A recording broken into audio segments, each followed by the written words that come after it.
that when he comes to judge the world, he will be ashamed of them.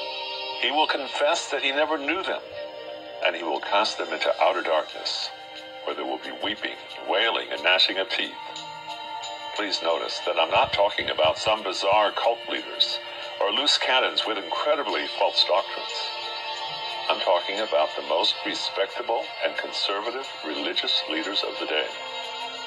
Men who had been placed in their positions in accord with the laws of the Old Testament. Jesus said that they will be cast out of heaven for but one reason, and that is that they did not receive God's ultimate revelation to the human race, his message of salvation as delivered by his only Son. The religious world today, like the religious world in Bible times, will not be condemned so much for what it teaches as it will be condemned for what it does not teach. What you too very likely are not teaching, and that is the teachings of Jesus. I have traveled the world for more than 40 years, listening to people of almost every persuasion tell me about their various plans of salvation. I've tried to listen sympathetically and to acknowledge whatever truth I could find in what each of them had to say. You can be almost certain that I have heard your plan somewhere along the way, or one very much like it. Yet I have not found a single one which seriously takes into account the teachings of Jesus. Do you understand the enormity of what I'm saying here? Not one of them starts or finishes with obedience to Jesus Christ, the only begotten Son of God.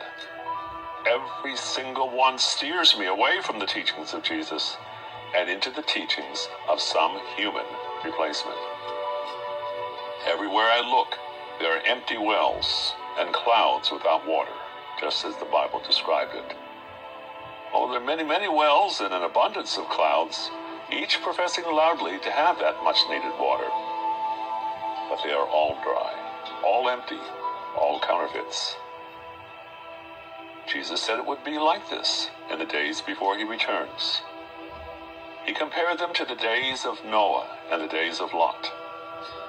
Think about it. In the whole world, God found only one family that was faithful in the days of Noah.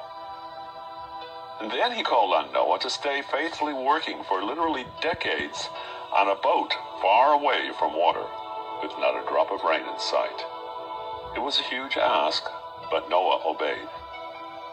His whole life was gambled on one strange message that he thought he had received from God. There were no healings, no feeding of the multitudes, no resurrections from the dead, just a strong conviction that God wanted him to build a boat. We have so much more to go on today.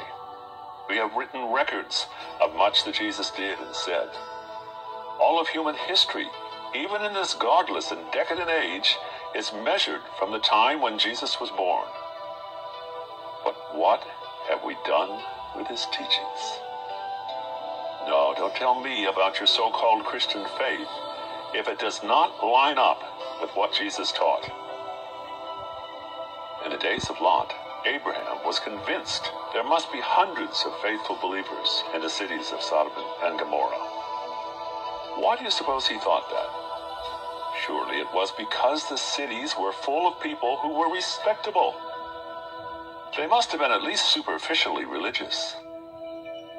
We hear much today about the abominable sinners that were in Sodom and Gomorrah.